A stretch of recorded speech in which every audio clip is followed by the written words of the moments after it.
આજે તમને બતાવું રંગીલું રાજકોટ।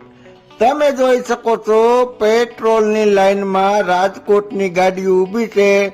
એક કલાક સુધી પેટ્રોલના વારામાં ઉભા રહી અને ટાંકી ફૂલ કરાવી લે છે, કારણ કે જાહેર કરેલું છે કે પેટ્રોલ પંપ 5 દિવસ બંધ કરવામાં આવશે। એના માટે તે રંગીલા રાજકોટના માણસો પેટ્રોલ પંપે ઉમટી પડ્યા, કારણ કે ફાંકી ખાવા જાય, ચા પીવા જાય તોય ગાડી લીધા વગર જાય નહીં, કારણ કે હાલવાના તો મોટા આરસુડા।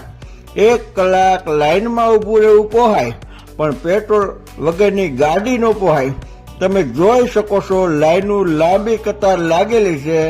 અને હવે તમને જે વિડીયો બતાવું છું કે જો હવે આવો વારો ન આવે તો સારું છે। તમે જોઈ શકો છો રાજકોટમાં અત્યારે હાલમાં સાયકલો ચાલુ થઈ ગઈ છે, અને આ વિડીયોને શેર જરૂર કરજો ભાઈ।